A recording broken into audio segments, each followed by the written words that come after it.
Om Asato Ma Sadgamaya Tamaso Ma Jyotirgamaya Mrityorma Amrutangamaya Om Shanti Shanti Shanti Harihi Om. O Lord, please lead us from unreality to the reality, ignorance to the knowledge, and from death to immortality. Om. Peace, peace, peace. Dear devotees, so in the previous class, we tried to discuss how should we consume the food. So we should consume the food not for the taste, rather as a medicine. So what does it mean? We should be discriminative while consuming the food. Because if you consume more food, also problem. If you don't consume food also, there's also problem. So just like we take medicines to keep our body fit, so similarly we should consume food as paying a tax or as offering sacrifice for the Vaishvanara, the fire god who is in our stomach.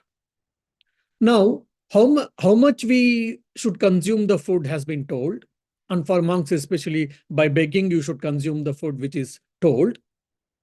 Now, what about the taste? Our taste buds are very strong, isn't it? So how we should, what about the taste? What about the quality of food? Is been told in the 27th sadhana. Swadannam natu yachatam. Do not seek delicious food. Do not seek tasty food. Which is very absurd. Because he's a philosopher, he's a monk, or a Adi Shankaracharya, Swamiji, with all due respect, I don't think it should be included in the spiritual practice. Why we should not seek delicious food or tasty food? We should not eat too much food, fine. We should not eat unhealthy food, fine. We should not eat junk food, fine. But we should not seek desire for delicious food. Why it is so? So this is an important point. Is it really illogical? Or is it impractical? No. So it doesn't mean that we should not seek delicious food, doesn't mean that we should cook simply as whatever comes to our mind or whatever is available in the hand, take some things and cook something and eat, cook erratically and eat erratically. No, we don't mean that. Or the author also doesn't mean that. So basically, you should not eat for tongue's sake, eat for health's sake. So when we say, do not seek for delicious food or tasty food, what is the author's intention? The author is intending here is, don't eat for tongue's sake, eat for health's sake. Now say for an example, typically in Bengal, they give a particular liquid. When the rainy season starts, they give a particular liquid, which is bitter food, which is a bitter in taste. So whoever takes, initially, definitely they cannot take it. It's so bitter. How can you take? So better not. But the known people say better you should take. Why? Because amyobasis and epidermic diseases are quite common when the rainy season starts, and that too in India. So if you take this particular water, medicinal water, which is bitter in taste, no doubt, but it takes care of your body.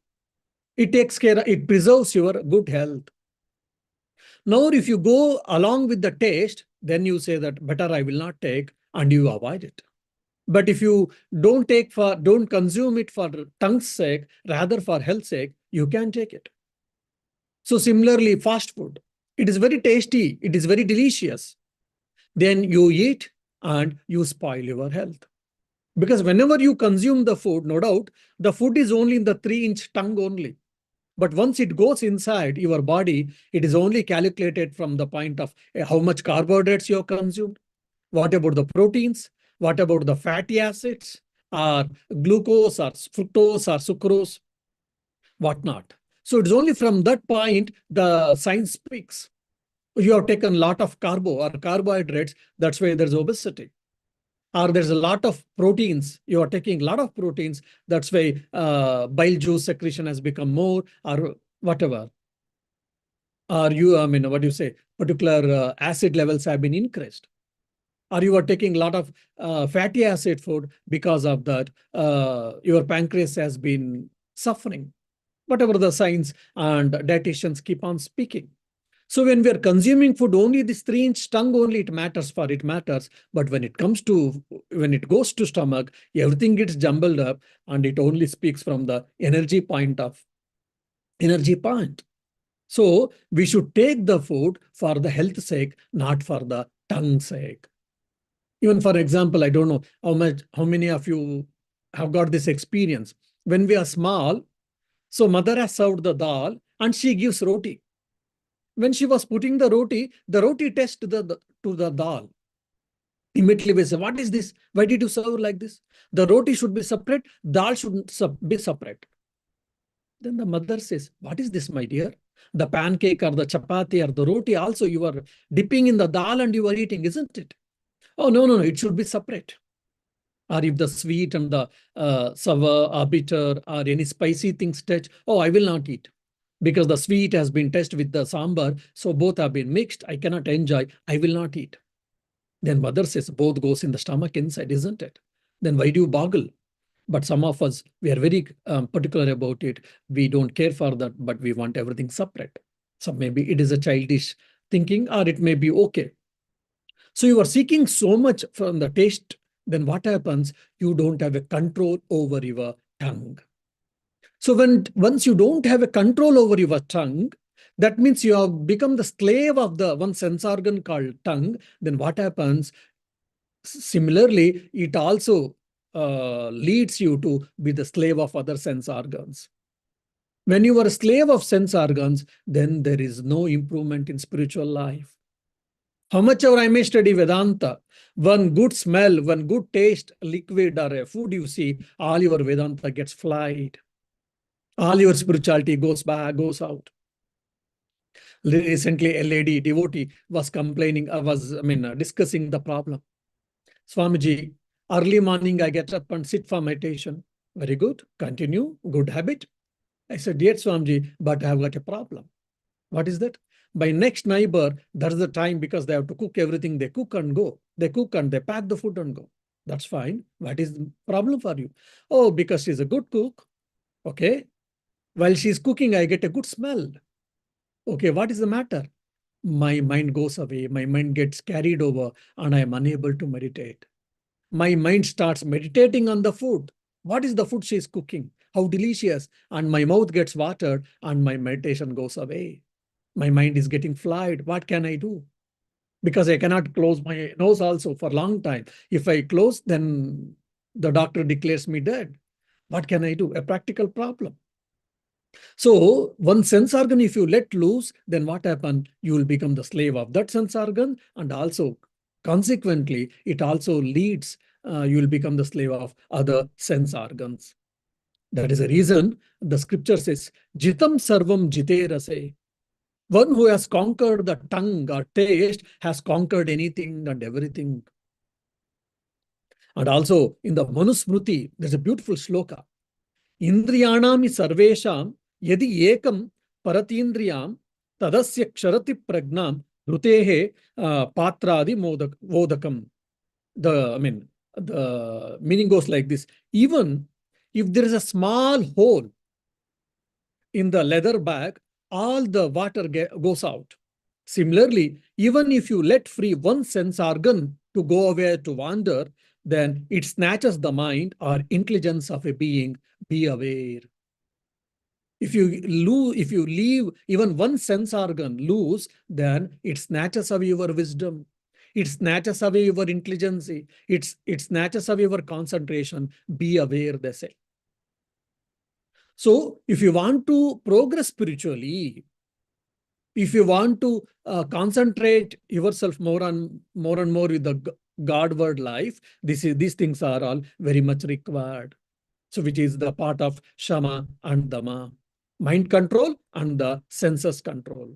Without this, no spiritual practice, no spiritual improvement or progress is possible.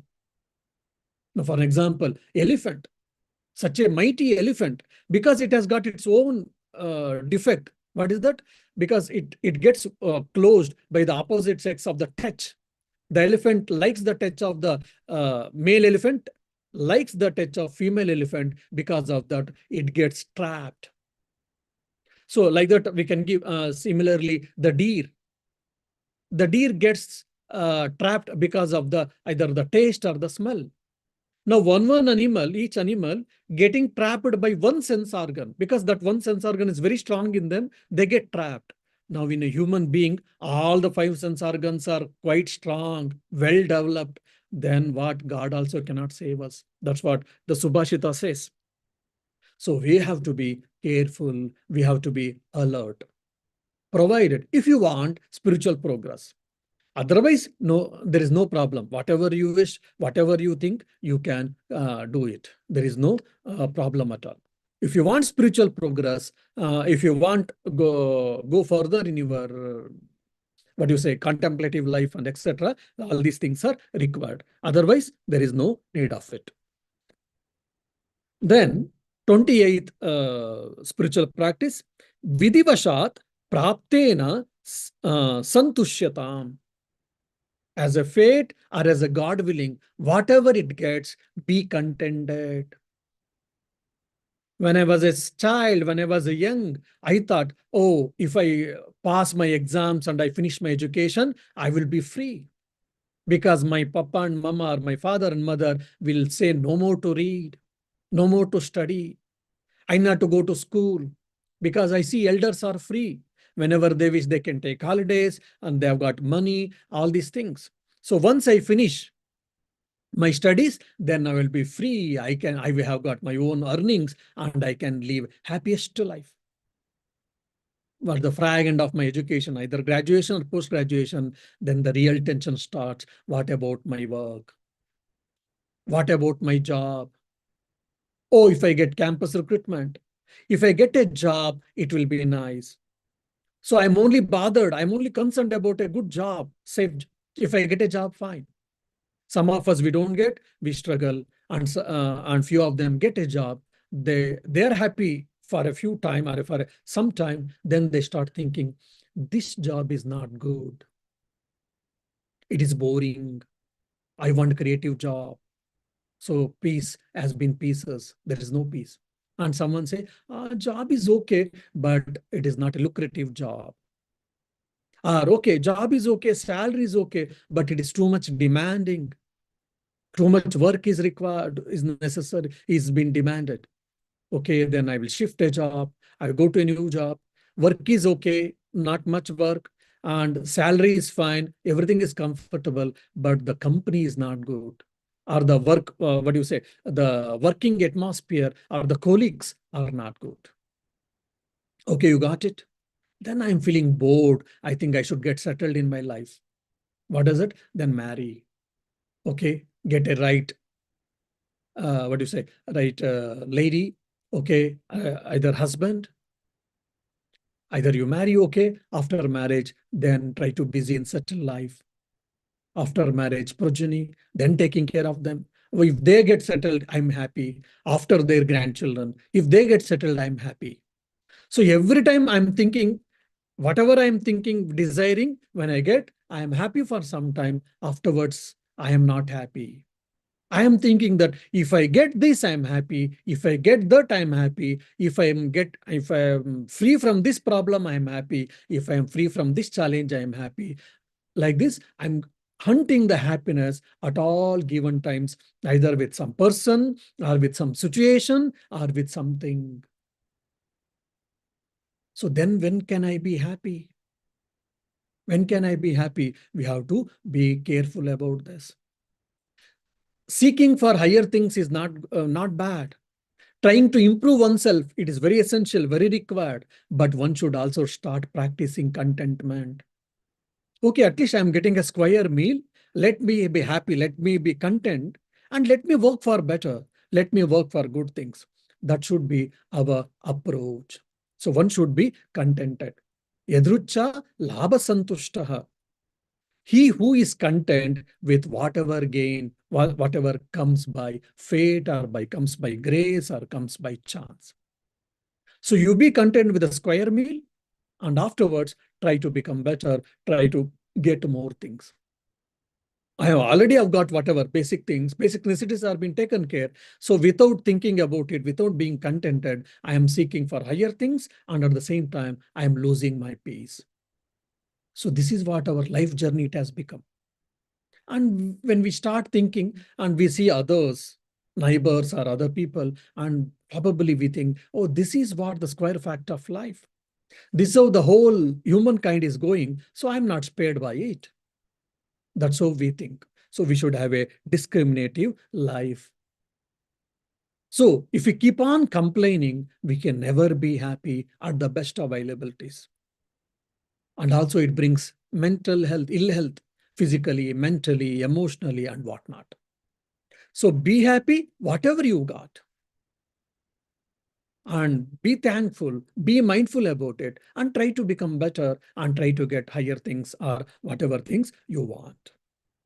There's a very interesting story actually that a devotee, he was always praying to God, oh God, you give me this. Okay, God granted. And he started said, oh God, you give me that. Okay, that has been granted by God. Then he was go on asking, he was go on pleading continuously. Once God also really got annoyed by him. So one day God appeared to the devotee and he said, look, you are my good devotee, no doubt. But you are go on, keep on asking so many things and I'm giving, keep on giving, and you are keep on asking. So we shall have a one memorandum. We shall have an understanding. What is that? I will give 3 boons to you. Whatever you want, you try to get from these 3 boons and no more asking. No more praying for this or that. The fellow was very happy. He said, okay, thank God, but the terms and conditions apply. So I am giving 3 boons. That's it. Afterwards, no more asking, no more pleading from me. The devotee agreed, and the Lord gave him 3 boons. Whatever you wish, you can have the 3 boons he gave, and he disappeared. This fellow started thinking what to do, what to do, what to ask. Unfortunately, that day he had a very bad quarrel with his wife. Some other days also, I mean, it is a quite common thing. So some other times also he had a bad quarrel. So somehow, unfortunately, that day he was very angry about his wife. When you are angry, your discrimination, your understanding, everything goes in vain. Everything gets flight away. And he said, my wife is very bad lady, very bad woman. She troubles me, she quarrels me, and she taunts me or whatnot. Then let her die. This is my first boon. Okay, granted, wife got dead. He came from his office and he sees that his wife is dead. He's keeping quiet, just staying, and all the neighbors by the time had assembled. They were all crying bitterly. Relatives appeared, relatives came, they started crying. And she's such a nice lady, she's such a beautiful lady, she was such a gentle lady. She died in such a, I mean, young age. It should not have been done. All these things, people started talking. People started lamenting and commenting in front of the dead body. This fellow also started hearing all the statements of the neighbors and relatives, etc. After some time, when his mind got cooled and when he was hearing about all these things, he repented. Yes, I think, yeah, she quarreled with me. Once in a while, she quarrels, no doubt. Even I have quarreled her. I have mocked her. I have taunted her and all. But I should not have done this. This was not fair enough. Then he prayed mentally, oh Lord, my wife let her come into life. I wish this as my second boon. Okay. God granted, and the wife suddenly got up. Suddenly got up.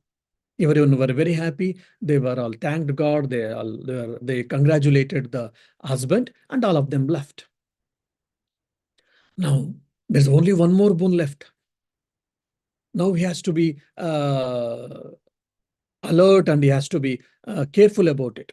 He started thinking, what should I ask that as a third boon? He started thinking. For a few days he thought. While thinking, he lost his sleep, he lost his mental balance. Basically, he was in stress, he was in tension. What should I ask? What should I ask? Finally, he got confused. He couldn't take a decision, or he couldn't come into a decision or conclusion. Finally, he prayed to God, "Oh God, I am really confused what to ask. Please give me whatever is right thing for me." Finally, he came to the conclusion that, "Oh God, please give me whatever is right for me or whatever is required for me." Then God appeared and said, "My dear, you need contentment now because you have got a good wife, you have got children, you have got a house, and you have got all your basic necessities are taken care. You have got a decent life, decent, well-established life. What else you want? You want only contentment. So this will be your third boon." Then the fellow devotee said, "Thank God," and accepted. He accepted the third boon, contentment. Then he stopped complaining. Yes, we will have difficulties. We all of us, we have got challenges. We have got obstacles. We have got problems. We shall all overcome all of them, no doubt. But we have got many things. All the things may not be to our liking. All the things may not be to our expectations. But still, we can survive. We can exist, isn't it? Then why can't be thankful? Why can't be content? And why can't try to become better? So this is what we have to understand. So having contentment, that doesn't mean that we should be lazy. Having contented, we should not, it doesn't mean that, what do you say, compromise with our ideals.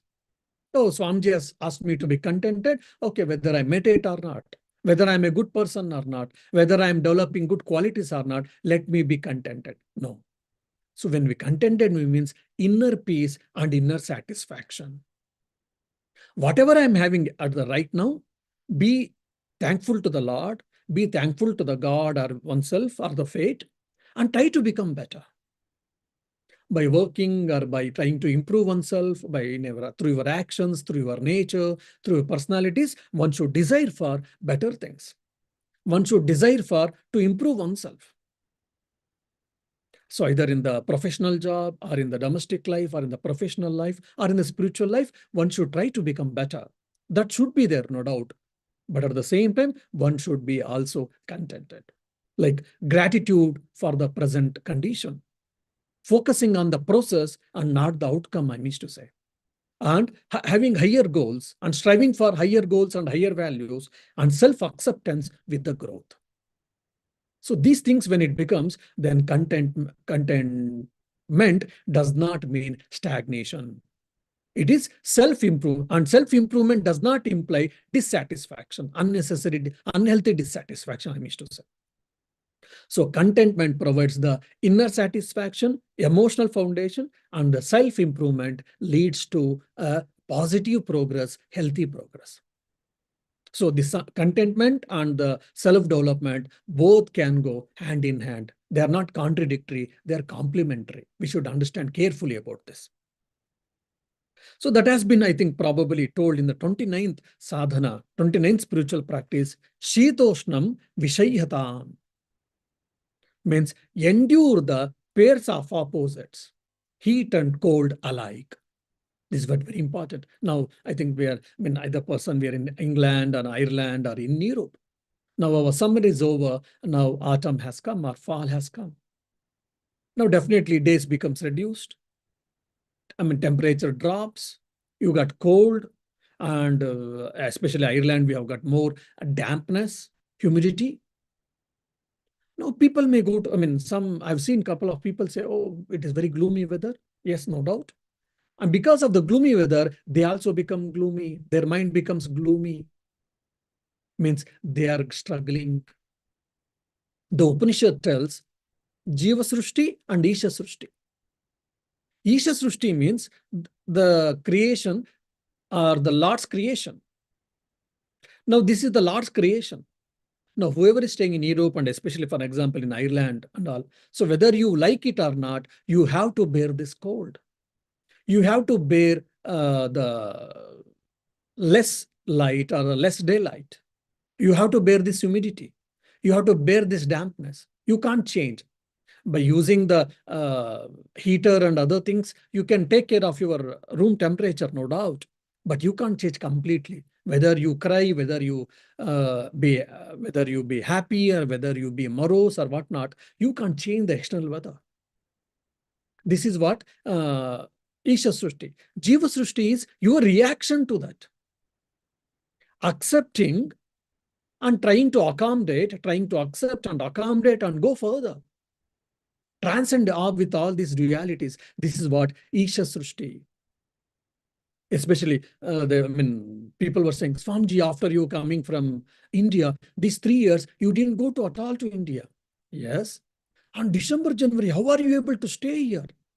Because half past 8, 8:30, you get sunrise, and 4 o'clock, you get sunset, and -4 to 4 degrees, and very dampness, blah, blah, all these things. It is better to go out.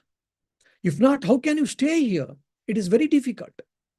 Oh, it is unbearable. I don't stay here. Yes, if you got an opportunity, if you can go to other country, fine. If you don't have, you need not to bother. Okay, that's how the weather is. Accept it. And in spite of that, one can be active. There can be some challenges, no doubt. But in spite of that, one can be active. One can be, active, and one can continue his work. So this is what Isha Srushti, that is in my hand.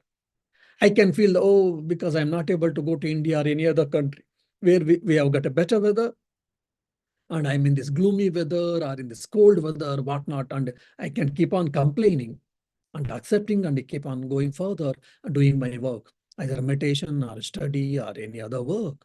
So that is what Jiva Srushti. So Isha Srushti cannot be changed. Jiva Srushti is in our hands. We have to understand. So this is what Shitoshna Vishayatam. Accept this pair of opposites. That doesn't mean, again, insensitivity. We are all very much aware of this pair of opposites, but accept it. This, again, in Bhagavad Gita, which is one of my favorite shloka. Again and again, I remember this. Matra sparshasta kaunteya, shitoshna sukha dukkadaha, agamapaino nityaha, tanti tikshasva bharata. O Arjuna, when the senses come into contact with sense objects, heat and cold, happiness and sorrow, praise and blame, all these things are bound to come and bound to go. Bound to come, we know, but it goes, we forget. So, agama apayinaha, they come and go. Anityaha, they're temporary in nature. Whatever the difficulty, whatever the challenge may be there, it may stay for a day or two or a week or a month or a year or two or 1 decade maybe. Afterwards, it will go. It has to go, it will go. That's the nature. Anitya, temporary in nature. Tanti tikshasva, just forbear. Accept it and go further. Let go things.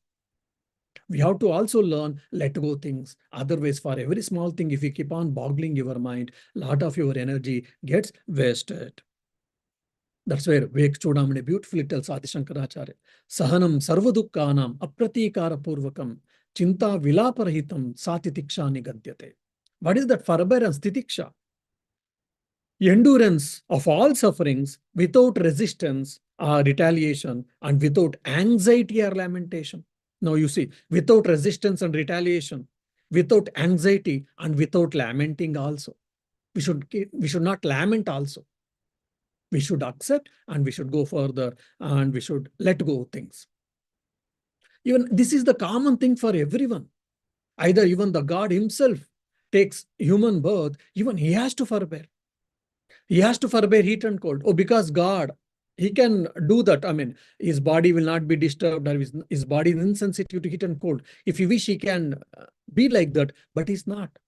Just like any other human being has to bear the heat and cold, he will also bear the heat and cold just like any human being in his own creation. But the only difference is he doesn't lament. His mind doesn't get disturbed.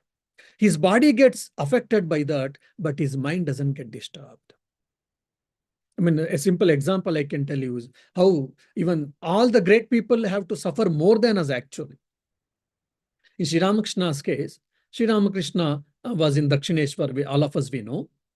The tutelary deity priest, means Mathurnath Vishwas, he was a rich landlord and he was the owner of the temple also, the son-in-law of Rani Rasmani. They, in their house, it was a big house, mason, or a castle you can say, or mason you can say. They had their own home deity and One priest was, he was allotted for doing everyday worship. And he was given enough respect and he was paid also salary.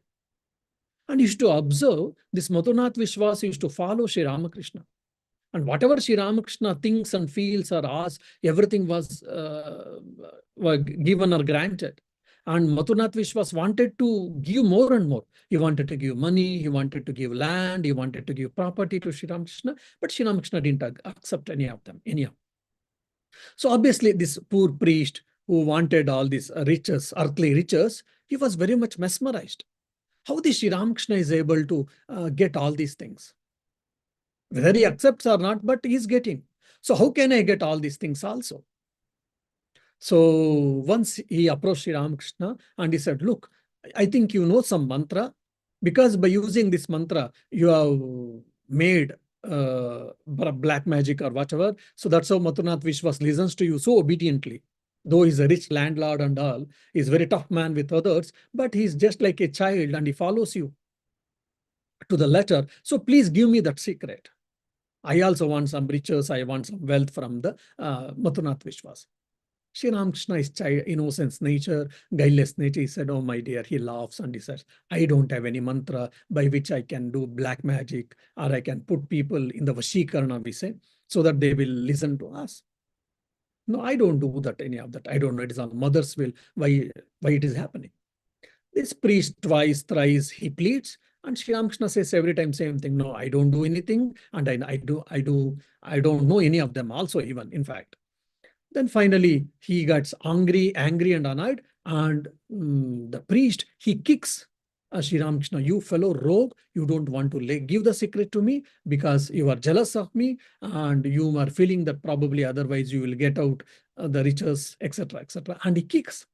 Sri Ramakrishna keeps quiet.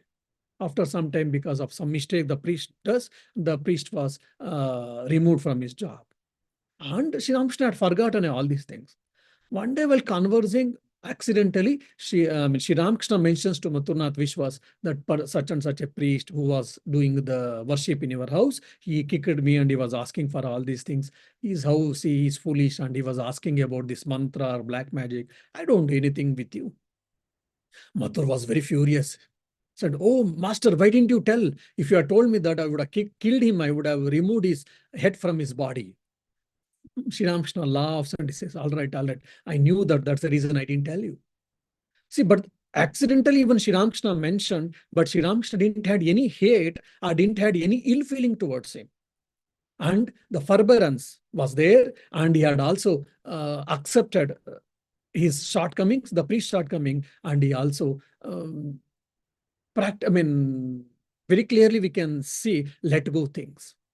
That's why he was unhappy. He was not unhappy. He was happy, and as if nothing happened to him. He was leaving.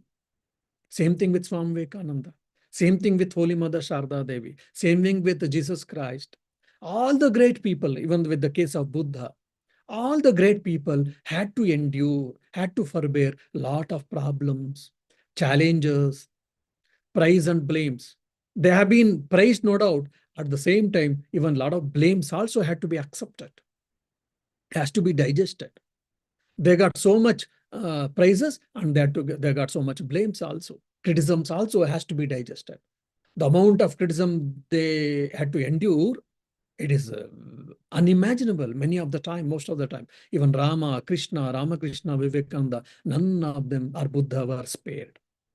But they accepted everything. They practiced let go things, and they bothered, or they spent their time in constructive things or doing better things for the society. So we should also try to practice that. And there's also a beautiful story. A scholar, he was praying to God, oh God, please show me the path to contentment or to the truth. Please show me the path to reach the truth. Means to reach the God or to reach you. One fine day, he heard a voice, inner voice, saying that you go to a particular religious place, particular temple or a church, there you see a beggar. You see a beggar and you meet him, you will get a path to reach the truth, to reach the God. Scholar was astonished. But I'm a scholar. I read all the books and I'm a wise person, I'm an intelligent person, one of the best intelligent person, and I have to go and get the lessons from the beggar. But anyhow, it is inner voice told, God has told him, he had to go. He went to a particular place. There he saw a beggar. And he felt really bad and really felt compassion about him. And well, he had some conversation and he said, okay, wish you a happy day, wish you a good day. Because the scholar felt, I think I don't have anything to learn from him. Probably it is my hallucination, he thought. And only while before his leaving, he said, wish you a happy day, wish you a good day. Then immediately the beggar said, I don't have any unhappy day at all. See, the beggar, he's begging and he's leading his life. And he says that I don't have an unhappy day at all. Okay, then he said, okay, wish you a good luck. Means at least you should have enough money and food and all. From that point, this fellow, the scholar said, wish you a good luck. Then again, the beggar said, I don't have any ill luck at all. Again, the scholar was astonished. Then he said, okay, wish you a fruitful day or blessed day. He said, every day is a blessed day for me. Then the scholar thought, oh no, now my understanding was wrong. I think now I have to learn some life lessons from this beggar. I think God is right, he is not hallucination. They said, hold on, just wait, hold your horses. First I said, wish you a happy day. And you say that I don't have unhappy day at all. What do you mean by that? You are a beggar and you don't have, your square meal is not guaranteed. You don't have a comfortable life. You don't have a lucrative job. How can you say that you don't have a ill luck at all? You don't have a bad day at all? How can you say this? The beggar said, oh, my dear, I praise the Lord every day, and whatever I get, I'm happy with that. If I don't get anything, I'm happy. If I get anything, something, I'm happy. So I praise the Lord, and whatever I get, I'm happy. If I don't get anything, also I'm happy. So it is a God-dependence life, okay? Then he understood, okay, so why he's not unhappy? Because whatever it comes, he accepts. There is no complaint, there is no demand, okay? Wish you a good luck, I said. Means at least you should have a good, a basic square meal and probably a clothing and probably a basic necessities. From that point, I said, wish you a good luck. And you say that I don't have ill luck at all. How can you say that? Have you got a home? The beggar said, no. Wherever I feel I want to stay, I sleep. So whole city is my home. Okay, then how can you say that you don't have a bad luck at all? He said that because I live with the God always, not physically, I mean to say internally or mentally. So God knows what is good for me, what is bad for me. So God provides me all essential things for me. If so, then where can be a bad luck for me at all? So there is no bad luck at all. Okay. So I live according to his wishes. Okay. I said, wish you a happy day, wish you pleasurable day. And why do you say that I'm not at all unhappy or whatever? I'm not sorrow, I'm not morose. If so, for example, if you think that after your death you will be put to hell, what are you going to do? Immediately the beggar said, what? God can put me into hell? I don't think. Okay, even for discussion's sake, even if you say that I've been sent to the hell, I have no problem. But why? Because even then, if I'm in hell, if I've been sent to hell, what I will do? I will praise the Lord with my both hands, and I will be praising the Lord, and I'll be thanking the Lord, so that the God has to come and stay with me even in the hell, he says. See the amount of confidence of that beggar on the Lord. Even if I've been put into hell, I will praise the Lord, I will pray to the Lord, so that God, because of my love and because of my sincere devotion, God will come to the hell and he will start living with me. Then where is the suffering? Even the hell will turn into heaven.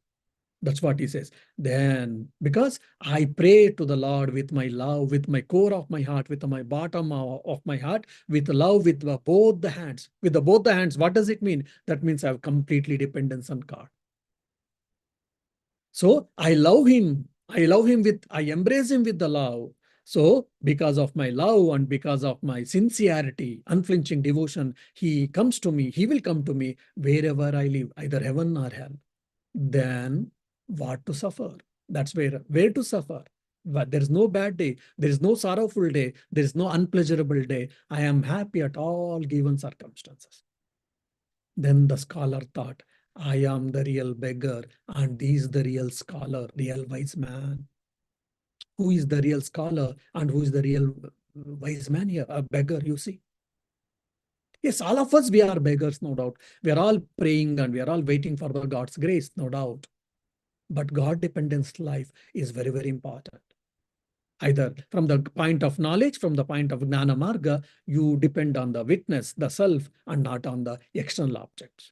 Or from the path of devotion, you depend on the God, not on the external things. So this is what I mean, contented life. So problems may be there, no doubt. Challenges and obstacles may be there. Unfavorable circumstances may be there. But in spite of that, one can be happy. One can be contented. One can be peaceful. Again, that doesn't mean that we should be stagnant. That doesn't mean that we should not strive for the better things or to become better person. No, all of them is possible. All of them should be done, no doubt. But in spite of that, one can be happy. One can be contented. And for that, forbearance, titiksha is the key. One is the titiksha. Titiksha can be done. It is because endurance is because out of helplessness. What to do? Life is like this. What to do? My fate. What to do? God is not compassionate towards me. God is partial towards me. So out of helplessness, with complaining mode, one can be forbear. One can endure things. The other is enduring things. Anticipating for the better things, I am trying to forbear.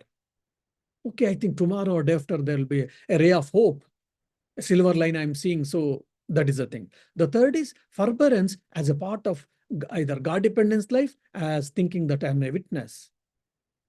So this is what the spiritual solution to all the problems. So when you are forbearing, when you are accepting and adopting the spiritual solution, that doesn't mean that external situations may change, or it will change, or it will not change. We don't know. But your reaction, your suffering, intensity of suffering reduces. That's what I mean in a single one word, Jiva Srushti. Jiva Srushti changing is in our hands, but Isha Srushti not.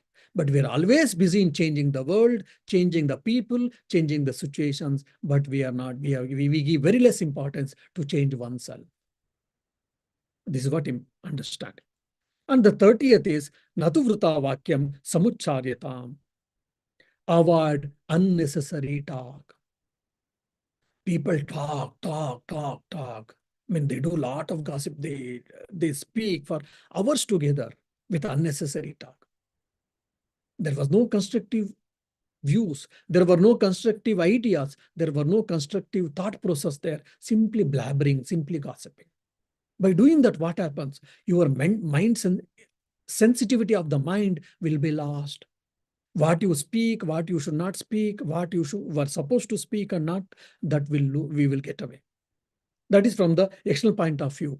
And more than that, your prana shakti goes away, gets wasted. When I'm talking, my prana shakti is going out. So you talk more and more, your prana shakti goes out. And not only that, because of that, your mental energy goes weak. It becomes weak, and your mind gets easily distracted. And with the distracted mind, neither you can meditate, nor you can do your spiritual practices, nor you can study, nor you can do any creative work, mostly. So mind becomes restless. That's why controlling speech is very, very important. Patanjali says in his Yoga Sutras, Yogasya pratamam sopanam vang nirodha. The first step of yogic practice or yoga is control of speech. It is not that we should keep our mouth shut. We should observe silence. Observe silence means how much ever is required, whenever is required, speak so much, and rest of the time keep quiet. Externally keeping quiet and trying to quieten the mind also. Some people we have seen, or we ourselves, we are keeping quiet. because we don't know anyone next to, we are traveling, we don't know anyone, and I'm a bit bashful in nature. I'm not talking anyone. Externally, I'm silent, but internally, mentally, lot of thoughts are going on, getting jumbled up, and so many mentally, so much active unnecessarily. So when we say observe silence, external silence and internal silence also. So we should try to quieten the mind. Unnecessary speech also includes unnecessary thinking should be also avoided, which is called what do you say? One is cutting. Cutting is simply go on telling same thing time and again, especially with the old people you see. And growing, you say, keep on boosting oneself unnecessarily. The second thing. Third thing is brooding internally. Brooding.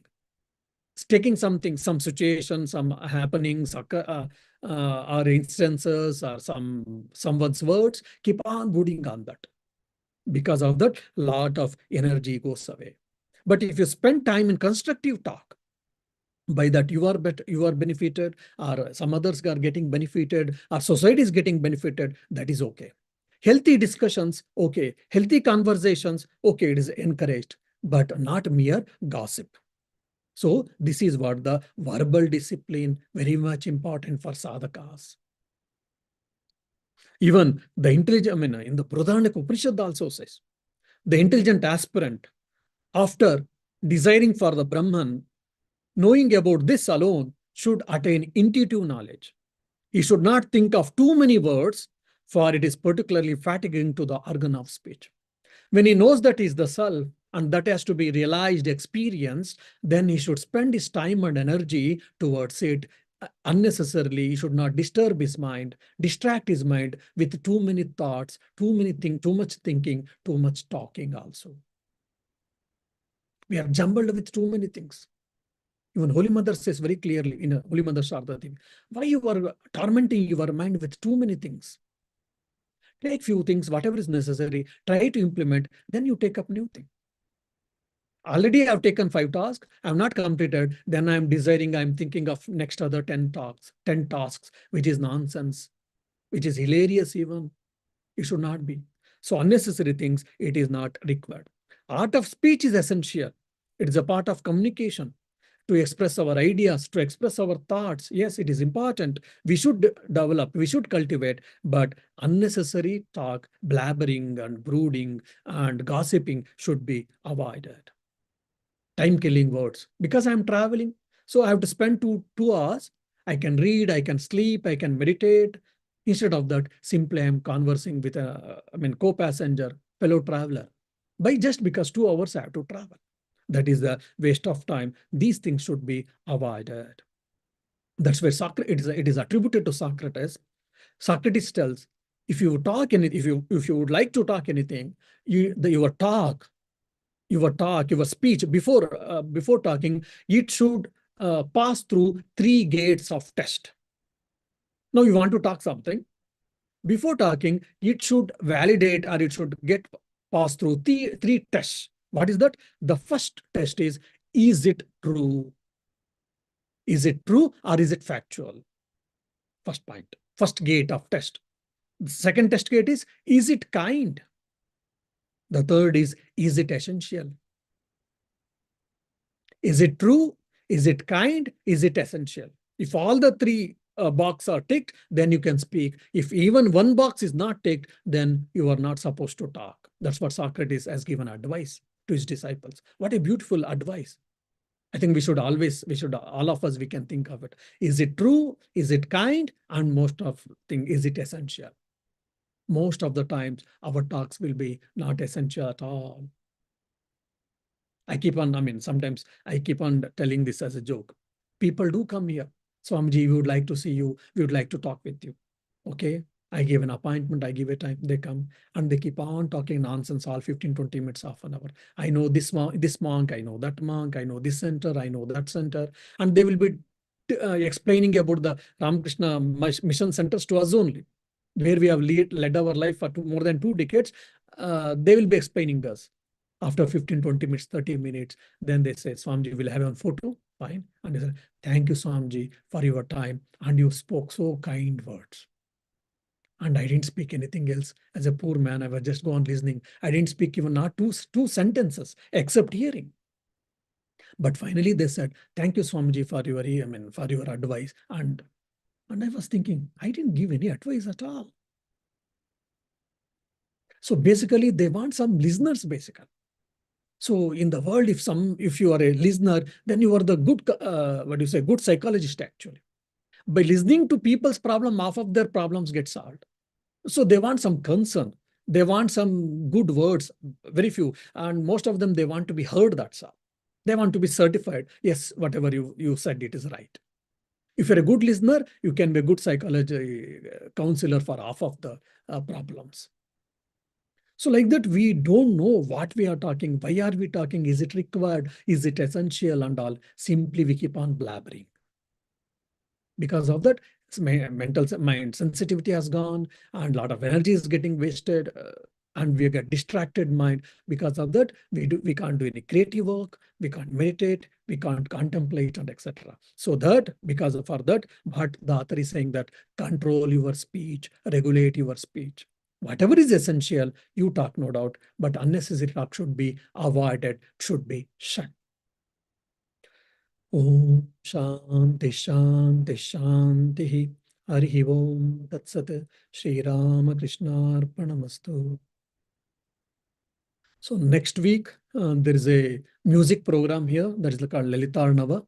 That is the dance program, classical dance program on the creation or the emergence of Lalita on the Navaratri day, and how the Bandasura has been killed. There's a 2 hours dance program. So as a result, we will not have a Thursday talk.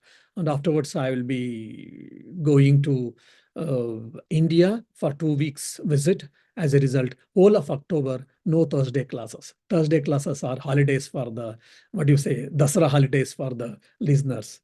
If you got any questions, I'll be happy to answer. Pranam Swamiji. I have one basic question. I have always wondered why a person can control all his senses, but ultimately it finds most difficult.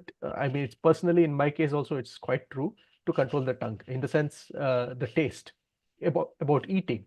So why is it that even if one has a very strong control over his I don't know, other senses, the tongue is the last one which is still most difficult to control? Yeah. It is very subtle, and it is because if you see the human instinct, because it is survival also. The food you eat is because of survive. If you whether talk or not, you can survive. Whether you hear something or not, you can survive. Whether you see it or not, something you can survive. But whether you eat or not, can you survive? No. So that's a basic inbuilt nature. But at the same time, we are also have been the slaves of this. But actually, controlling the taste more than that, controlling the sex urge is difficult. Controlling the sex urge more difficulties. According to the scriptures, is the desire for name and fame. The ultimate control, the difficult is controlling the name and fame, actually. So when you think or when you go progress in the spiritual life, you'll be able to understand this. And also, I think, yeah, in general, yes, you are right. But otherwise, because see, other things are not essential, unlike food. I mean, all the sense organs we need because for organs of knowledge, no doubt. But with other things we can manage, but without food, you can't manage. Yeah.